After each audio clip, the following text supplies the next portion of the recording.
Hello and welcome to SPM IS Academy. Today we will analyze important newspaper articles of 12th March 2022.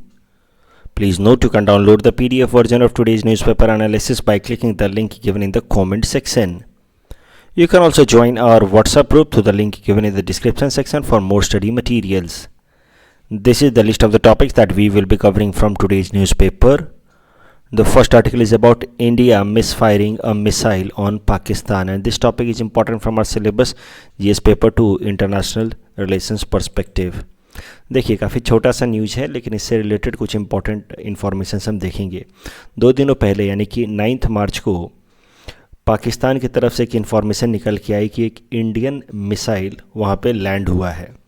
It was a supersonic missile but it was an unarmoured missile, मतलब इसमें कोई explosive नहीं लगा था. And that is why did not cause much damage. और अब इसका acknowledgement India ने भी किया है 2 दिन बाद. इंडिया ने कहा है कि it was due to some technical malfunction and the missile was accidentally fired which landed in Pakistan. लेकिन ये थोड़ा स्ट्रेंज है, ऐसा इवेंट होना नहीं चाहिए क्योंकि नॉर्मली क्या नॉर्म्स होते हैं वो जरा देखिए, हो सकता है पीटी में काम आ जाए. कि दोनों ही देश इंडिया और पाकिस्तान दोनों ने ही अग्री किया है, there is an agreement between these 2 countries to provide each other some advanced information of flight test of surface to surface ballistic missiles. तो कभी भी हम लोग surface to surface ballistic missile का अगर फ्लाइट टेस्ट करेंगे तो उसके पहले एडवांस इंफॉर्मेशन हम एक दूसरे को पास करेंगे as per a prior agreement between the 2 countries.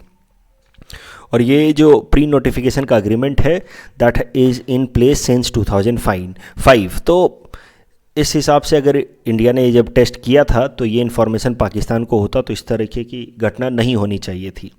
और उसके अलावा भी before the test country must issue a notice to air missions और navigational warnings to pilot and सी फेयरर्स.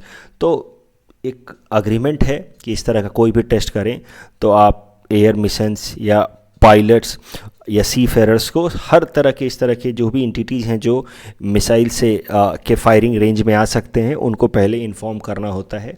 इन सब के बावजूद भी इस तरह के ग्लिचेज हुए हैं. So this is how it came in the news. तो इंडिया पाकिस्तान का कभी भी आप रिलेशन से लिख रहे हों तो उसमें कहीं आप एक आधा लाइन ऑगमेंट करते हुए लिख सकते हैं कि there was a recent issue between India and Pakistan where India accidentally fired a missile over Pakistan. The next article is about biological weapons being developed by Ukraine. ये भी काफ़ी छोटा सा न्यूज़ है. देखिए रसिया कुछ दिनों से एलिगेशंस लगा रहा है कि US has been supporting Ukraine in making biological weapons which is against an international convention of biological weapons. ये न्यूज़ इसलिए निकल के आई है क्योंकि अब चाइना ने भी इस एलिगेशन को सपोर्ट किया है कि यस, जो रसिया का एलिगेशन था कि US has been helping Ukraine to develop biological weapon that has been supported by China also. तो देखते हैं बायोलॉजिकल वेपन्स को लेकर के. आई होप बायोलॉजिकल वेपन्स क्या होते हैं वो आप समझते हैं. बायोलॉजिकल वेपन जिसमें आप किसी भी लिविंग ऑर्गेनिज्म को वेपन की तरह इस्तेमाल करें to infect a larger population, तो इस तरीके के वेपन्स को हम लोग बायोलॉजिकल वेपन्स कहेंगे. सो बायोलॉजिकल वेपन्स को रिस्ट्रिक्ट करने के लिए, बायोलॉजिकल वेपन्स के प्रोलिफरेशन को कर्ब करने के लिए there is an agreement, international agreement जिसका नाम है बायोलॉजिकल वेपन कन्वेंशन. तो अगर बायोलॉजिकल वेपन कन्वेंशन की बात की जाए तो as the name suggest it is one of a disarmament treaty that bans biological and toxic weapons.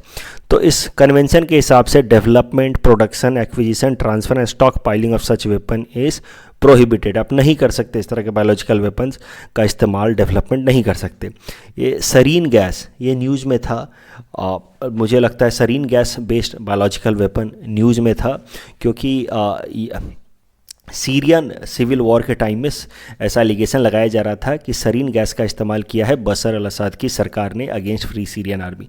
तो इस तरीके के जितने भी वेपन्स होते हैं they are banned as per biological weapon convention. बहुत बार बायोलॉजिकल वेपन के अंदर देखिए वायरसेस का इस्तेमाल किया जाता है, बैक्टीरियाज का इस्तेमाल किया जाता है. तो फॉर एग्जांपल इबोला, लासा या एंथ्रेक्स वायरस का. और केमिकल वेपन्स होते हैं जिसमें सरीन गैस या सल्फर मस्टर्ड इन सब का इस्तेमाल किया जाता है. तो these are banned under this biological and chemical weapon convention. And this biological weapon convention was the first multilateral disarmament treaty to ban the production of entire category of weapons of mass destruction. इसका कोई limited duration नहीं है। Biological weapon convention use में आया है तो ये बात का ध्यान रखिए कि India is also a member of this biological weapon convention, जिसने इसको साइन किया है और रेटिफाई किया है। Till January 2022 there are 183 member countries who are party to this treaty including India. इस टॉपिक के बेसिस पे ये प्रीलिम्स प्रैक्टिस क्वेश्चन हमने आपको दे रखा है। Please attempt this question and you can submit the answer in the comment section. The next article is about national parties in India and this topic is important from our syllabus GS paper 2 Indian polity perspective। तो देखिए context क्या है, क्यों ये article आया है। तो आम आदमी पार्टी की सरकार अब बन जाएगी पंजाब के अंदर भी, उनको वहाँ पे मेजॉरिटी मिली है और वहाँ पे अब वो अपनी सरकार बना लेंगे। तो इसके साथ ही at least in 2 states they are having now government. Delhi में उनकी सरकार है। Delhi of course can not be called a state but for administrative purpose it is like a state only because it is a union territory with legislature. So at 2 places they are having government और गोवा में भी उनको 2 सीटें मिल गई हैं। तो इसके साथ ही अब क्वेश्चन उठ रहे हैं कि क्या आम आदमी पार्टी भी नेशनल पार्टी बन जाएगी। तो समझते हैं कि नेशनल पार्टी या स्टेट पार्टी का स्टेटस कैसे मिलता है किसी पॉलिटिकल पार्टीज़ को, और नेशनल पार्टी या स्टेट पार्टी का टैग मिलने से क्या फ़ायदे हो सकते हैं। सबसे पहले तो ये समझिए कि किसी भी पार्टी को नेशनल पार्टी या स्टेट पार्टी की तरह रिकॉग्नाइज किया जाता है as per the election symbols reservation and allotment order of 1968। तो इसके हिसाब से स्टेट पार्टी होने के लिए क्या क्या क्राइटेरियाज पूरे करने चाहिए। देखिए समझिए पहले इस बात को, आप अगर कोई भी पॉलिटिकल पार्टी अपनी बनाते हैं तो your party will be unrecognised political party, ठीक है। और अगर हमारे देश में बात की जाए तो लगभग 2000 से भी ज़्यादा registered but unrecognised political parties हैं, लेकिन बस 7 नेशनल पार्टीज़ हैं और लगभग 50 स्टेट पार्टीज़ हैं। तो कैसे स्टेट पार्टी, कैसे भी किसी पार्टी को स्टेट पार्टी का दर्जा मिल सकता है। आपने अपनी पार्टी बनाई और वो एक अनरिकॉग्नाइज्ड रजिस्टर्ड पार्टी की तरह मानी जाएगी, लेकिन अगर आपकी पार्टी ये क्राइटेरिया फुलफिल करे तो उसको स्टेट पार्टी का दर्जा मिल सकता है। तो देखते हैं क्या क्राइटेरिया, इन 5 क्राइटेरिया को पूरा करने से स्टेट पार्टी का दर्जा मिल जाता है। पीटी पर्सपेक्टिव से इंपॉर्टेंट है। देखिए लेजिस्लेटिव असेंबली के अंदर 6% वोट्स मिलने चाहिए और कम से कम 2 सीटें अगर आपकी पार्टी को मिले किसी भी एक पर्टिकुलर स्टेट के इलेक्शन में तो आपकी पार्टी उस स्टेट में स्टेट पार्टी कही जा सकती है। दूसरा, secure at least 6% of the valid vote and win at least 1 seat in Lok Sabha general election. तो 6% वोट्स मिले या 1 सीट और 1 सीट लोकसभा के अंदर मिले तो भी स्टेट पार्टी की तरह रजिस्टर हो सकते हैं। win at least 3% of the seats और at least 3 seats whichever is more in an assembly general election। तो मान लीजिए कि किसी स्टेट असेंबली के अंदर या तो 3% सीटें जीत लीजिए या 3 सीटें, जो भी ज़्यादा हो। तो हो सकता है कि अगर किसी स्टेट के अंदर 100 से कम सीटें हों तो उस केस में आपको मिनिमम 3 सीटें जीतनी होगी अपने आप को स्टेट पार्टी की तरह रजिस्टर कराने में। उसके अलावा win at least 1 out of 25 seats from A state in A Lok Sabha general election and secure at least 8% of the total valid votes in an assembly और ए लोकसभा जनरल इलेक्शन। तो ये क्राइटेरियाज फुलफिल करने से ही कोई भी एक पार्टी स्टेट पार्टी की तरह रजिस्टर हो सकती है। एक बार जब कोई पार्टी स्टेट पार्टी की तरह रजिस्टर हो गई तो उसके बाद वो नेशनल पार्टी की तरह भी रजिस्टर हो सकती है अगर वो इनमें से कोई क्राइटेरिया फुलफिल करे तो। So has to satisfy any one of the following criteria. इन 5 में से कोई एक क्राइटेरिया पूरा कर दे तो आप स्टेट पार्टी हो गए। इन 3 में से कोई एक क्राइटेरिया पूरा कर दें तो आप नेशनल पार्टी हो सकते हैं। Secure at least 6% of the valid vote in assembly और Lok Sabha general election plus 4 seats in 4 और more states in Lok Sabha general election. तो एक बार फिर से देखिए, 6% वैलिड वोट्स इन असेंबली और Lok Sabha general election in any 4 और more states and 4 seats in Lok Sabha general election from any state और स्टेट्स। तो ये क्राइटेरिया पूरा कर दें, या win at least 2% of the total Lok Sabha seat at Lok Sabha general election and this 2% seat must have come from 3 states. या तो फिर the party must be recognized as a state party in at least 4 states, then it can be called as national party and it can get a tag of national party. हमारे देश में अभी तक 7 national parties हैं, BJP, Congress, CPI, CPIM, BSP, NCP and Trinamool Congress. Trinamool Congress latest है जिसको national party का दर्जा मिला है। It is 7th political party to be called as national party. It got the tag of national party in 2016. क्या फ़ायदे होते हैं नेशनल पार्टी या स्टेट पार्टी का दर्जा मिलने से, वो भी ज़रा देखते हैं। जैसे कि मैंने आपको बताया हमारे देश में 7 नेशनल पार्टीज़ हैं, 50 स्टेट पार्टीज़ हैं और लगभग 2000 से भी ज़्यादा रजिस्टर्ड बट अनरिकॉग्नाइज्ड पार्टीज़ हैं। एडवांटेजेज हैं, सबसे पहले reserved symbol of the political party.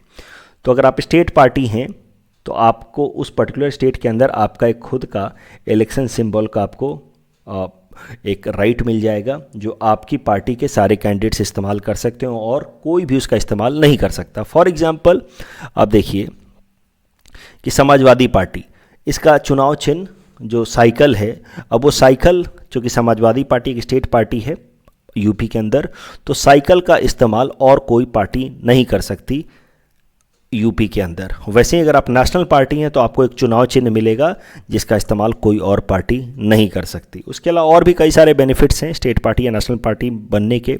Subsidised rate पे लैंड मिल जाती है पार्टी ऑफिस बनाने के लिए, फ्री टाइम मिलता है, दूरदर्शन पे, ऑल इंडिया रेडियो पे एक पर्टिकुलर स्लॉट मिलता है पॉलिटिकल पार्टीज़ को अपना ओपिनियन एक्सप्रेस करने का।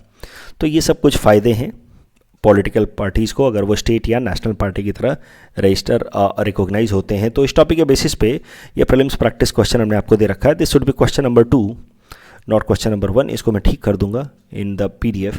इस क्वेश्चन को आप अटेम्प्ट कर सकते हैं and you can submit the answer in the comment section. The next article is about possibility of stagflation in India and this topic is important from our syllabus GS paper 3 Indian economy point of view. तो देखिए हाल फिलहाल में रसिया और Ukraine के बीच में conflict चल रहा है और चूँकि Russia one of the major supplier है ऑयल और नेचुरल गैस का, तो इस कारण से ऑयल और नेचुरल गैस के प्राइसेस अब बढ़ सकते हैं इंटरनेशनल मार्केट में because of the recent conflict. और इसी कारण से पॉसिबिलिटीज़ बताई जा रही है कि पूरे दुनिया भर में जब इंटरनेशनल प्राइसेस ऊपर जाएंगे क्रूड ऑयल को, तो इंडिया में भी पेट्रोल और डीजल महंगे होंगे और इस कारण से इंडिया के अंदर भी इन्फ्लेशन देखा जा सकता है। तो इस आर्टिकल में पहले कुछ इंपॉर्टेंट इन्फॉर्मेशन दिए हैं, वो देखते हैं। दुनिया के सबसे बड़े ऑयल प्रोड्यूसर्स कौन कौन से देश हैं? यूनाइटेड स्टेट्स ऑफ अमेरिका दुनिया का लार्जेस्ट ऑयल प्रोड्यूसर है। पूरे दुनिया का जितना भी ऑयल प्रोड्यूस होता है कम से कम 20% कम्स फ्रॉम USA। फिर है सऊदी अरबिया, तीसरे नंबर पे है रसिया। तो ये इन बातों का ध्यान रखिएगा। USA लार्जेस्ट प्रोड्यूसर, लेकिन अगर लार्जेस्ट रिजर्व वाले देश की बात की जाए कि जिसके पास सबसे ज़्यादा ऑयल का रिजर्व है, तो वो देश है वेनेजुला। वेनेजुला के पास दुनिया का सबसे बड़ा ऑयल रिजर्व है, लेकिन जो क्वालिटी है इस ऑयल रिजर्व की वो अच्छी नहीं है। इसी कारण से इसकी एक्सट्रैक्शन और रिफाइनिंग प्रोसेस काफ़ी एक्सपेंसिव हो जाती है और एक हायर टेक्नोलॉजी का ज़रूरत होती है इसको, इस वेनेजुला के अंदर जो क्रूड ऑयल है उसको एक्सट्रैक्ट करने को, रिफाइन करने के लिए, जो वेनेजुला के पास नहीं है। तो मुद्दा ये है कि वेनेजुला के पास रिजर्व तो बहुत ज़्यादा है लेकिन वो कुछ खास इकोनॉमिकली बेनिफिशियल है नहीं, क्योंकि उसको एक्सट्रैक्ट करने के लिए जो टेक्नोलॉजी चाहिए वो वेनेजुला के पास नहीं है। अगर अब बात की जाए इंडिया के अंदर जो हालात हैं, तो जैसा कि मैंने आपको बताया कि जो करंट कन्फ्लिक्ट चल रहा है इस कारण से इंटरनेशनल मार्केट में फ्यूल प्राइसेस बढ़ जाएंगे। और फ्यूल प्राइसेस का कैसा है कि इंडिया के अंदर पेट्रोल और डीजल जो है वो डीरेगुलेटेड है। डीरेगुलेटेड इन द सेंस कि अब भारत सरकार उसको रेगुलेट नहीं करती है। पहले कैसा होता था, भारत सरकार उनके प्राइसेस को कम कर देती थी अपने तरफ से सब्सिडी मिला करके, लेकिन अब भारत सरकार सब्सिडी नहीं देती है। तो इसी को कहते हैं हम लोग डीरेगुलेशन। और जब पेट्रोल और डीजल डीरेगुलेट हो चुके हैं तो उस केस में क्या होगा कि अगर इंटरनेशनल प्राइसेस ऊपर जाएंगे पेट्रोल डीजल के, तो इंटरनेशनल प्राइसेस अगर क्रूड ऑयल के ऊपर जाएंगे तो पेट्रोल डीजल के भी दाम हमारे देश में ऊपर जाएंगे। और जब पेट्रोल डीजल के दाम ऊपर जाएंगे तो naturally it will lead to a cost push inflation, क्योंकि पेट्रोल डीजल महंगा होते ही ट्रांसपोर्टेशन महंगा हो जाएगा और ट्रांसपोर्टेशन महंगा होते ही फल सब्जियां तमाम चीज़ें महंगी हो जाएंगी और बेसिक सर्विसेज महंगी हो जाएंगी। स्कूल कॉलेजेज आप जाते हैं, हर चीज़ में तो ट्रांसपोर्टेशन चाहिए होता है। तो the moment fuel prices are increase, international fuel prices are increase and since they are deregulated, हमारे देश के अंदर कॉस्ट पुश इन्फ्लेशन होगा। और उम्मीद जताई जा रही है कि आने वाले एक वीक के अंदर ये रसिया यूक्रेन वॉर के कारण लगभग 10 से 12 रुपये पेट्रोल या डीजल महंगा हो सकता है। दूसरा इन्फ्लेशन का कारण क्या होगा, इस यूक्रेन और रसिया वॉर के कारण US ने रसिया से आने वाले जितने भी क्रूड ऑयल हैं उस पर बैन लगा दिया है। तो रसिया से अब क्रूड ऑयल खरीदने से मना कर दिया है US ने। अब US के अंदर इस कारण से क्रूड ऑयल की कमी होगी, पेट्रोल डीजल की कमी होगी, तो इस कारण से पेट्रोलियम प्रोडक्ट्स महंगे होंगे। और जो पेट्रोलियम प्रोडक्ट्स यूएस से इंडिया में आते हैं, यानी कि यूएस एक्सपोर्ट करता है इंडिया के अंदर, वो प्रोडक्ट्स महंगे होंगे और इस कारण से इंडिया के अंदर कुछ हद तक महंगाई आ सकती है। So these are the two factors that will lead to inflation in India because of ongoing crisis और conflict between Russia and Ukraine. और इंडियन इकॉनमी अभी भी वैसे स्लोडाउन के फेज से गुजर रही है। Don't get confused by the fact कि हमारा ग्रोथ रेट 8.9 या 9% प्रेडिक्ट किया जा रहा है। This higher growth rate is just because of base effect. पिछला जो साल था 2021 या 2020 वो slow economy because of pandemic उससे जूझ रहे थे, इस कारण से 8% या 9% का ग्रोथ रेट दिख रहा है। अदरवाइज ओवरऑल रिकवरी कुछ खास है नहीं। So Indian economy is moving through a phase of slowdown, right. और स्लो डाउन के टाइम में जब इन्फ्लेशन होगा तो such scenario is known as stagflation, and that is why this article says कि because of this ongoing crisis between Russia and Ukraine, there is a possibility of stagflation in India. Stagflation means economic growth is slow या low, high inflation and high unemployment. Such scenario is known as stagflation and which Indian economy may face in upcoming times. इस topic के basis पे prelims practice question हमने आपको दे रखा है. Please attempt this question and you can submit the answer in the comment section. The next article is about Hunar Haat. This topic is important from our syllabus GS paper 5 Assam issues point of view. The 38th Hunar Haat has been organized in Guwahati and it was inaugurated by our Chief Minister Himanta Biswa Sarma Sahab, and it will be functional from 11th March till 28th March, यानी कि 11 से लेकर के आने वाले 20 मार्च तक ये चलेगा. आप भी जाइए, यहाँ वेटनरी ग्राउंड पे ये हुनर हाट लगा है, काफ़ी अच्छा मेला है ये, और कई सारे आपको अलग अलग तरह के ट्राइबल प्रोडक्ट्स देखने को मिल सकते हैं. और I was also there today itself and that is why I was late, and that is how I got late in uploading this newspaper analysis. So it's a very interesting place. Go there, you'll enjoy a lot and you will get many interesting things also, and you may end up buying few also, which so please go there. Hunar Haat के बारे में कुछ exam point of view से कुछ important facts देखते हैं. Hunar Haat event organise by different, ये जो एक ऐसा इवेंट है जो मिनिस्ट्री ऑफ माइनॉरिटी अफेयर्स देश के अलग अलग कोनों में इसको कराती है, इस एग्जीबिशन को लगाती है. It is exhibition of handicrafts and traditional products made by artisans from minority communities. It showcases performance by various artisans. ये जो ministry of minority affairs Ustad scheme के अंतर्गत ये हुनर हाट लगवाती है. उस्ताद स्कीम, उस्ताद का फुल फॉर्म है upgrading the skills and training in traditional arts and craft. और ये उस्ताद स्कीम को 2015 में लाया गया था ताकि माइनॉरिटी कम्युनिटीज़ के लिए एम्प्लॉयमेंट अपॉर्चुनिटीज़ को और एक्सप्लोर किया जाए और उनके जो भी ट्रेडिशनल आर्ट्स आर्टिफैक्ट्स हैं उनके लिए बेहतर इकोनॉमिक अपॉर्चुनिटीज़ खोली जाए. तो उस्ताद स्कीम है, उस्ताद स्कीम के अंतर्गत हुनर हाट लगता है, और हुनर हाट अभी असम के अंदर गुवाहाटी में लगा हुआ है. Veterinary college ground Khanapara. इसके कुछ पीटी पर्सपेक्टिव से फैक्चुअल इन्फॉर्मेशन देख लेते हैं. अभी जो गुवाहाटी के अंदर हुनर हाट लगा है, this is 38th Hunar Haat out of 75 Hunar Haat government has decided to organise throughout India. तो 75 लगने वाले हैं, जिसमें से ये 38वां हुनर हाट है. 75 हुनर hearts will mark 75 years of independence of India, आज़ादी का Amrit Mahotsav. This sixth topic is about राष्ट्रीय रक्षा यूनिवर्सिटी. ये प्रीलिम्स पर्सपेक्टिव से इंपॉर्टेंट हो सकता है, तो एक बार ज़रा देखते हैं क्या फैक्ट है, ये क्या नॉलेज न्यूज़ है. ये prime minister Narendra Modi attended first convocation of Rashtriya Raksha university. तो ये जो राष्ट्रीय रक्षा यूनिवर्सिटी है, it has been established by an act of parliament of 2020. It is in Gandhinagar, Gujarat. It has been declared as an institute of national importance. And it is one of the main function is to provide instruction and research in police science and cyber security. तो कभी भी police reforms की भी बात आए कि police reforms के लिए क्या किया जा रहा है, तो आप राष्ट्रीय रक्षा यूनिवर्सिटी को मेंशन कर सकते हैं. कल जो हमने आपको प्रैक्टिस क्वेश्चन दिया था उसका आंसर देख लेते हैं. जो पहला क्वेश्चन, इसके सारे स्टेटमेंट सही हैं. So the correct answer is option 1, 2 and 3 all. यहाँ पे 1, 2 and 3 ऑल होना चाहिए. एंड इसमें कैसा है, पहला स्टेटमेंट सही है, coral reefs have greater biodiversity than tropical rain forest, but they are not only in tropical, they are in temperate regions also to some extent. So the second statement is wrong. Correct answer is option A. और इसमें कैसा है, census town के लिए 5000 population होना चाहिए, 75% mail working population होना चाहिए इन एग्रीकल्चरल फील्ड एंड 500 नहीं होना चाहिए, इट शुड बी 400 पर्सन्स पर square kilometre. So the correct answer should be option B 1 and 2 only. That's all from our side for today. Thanks for watching.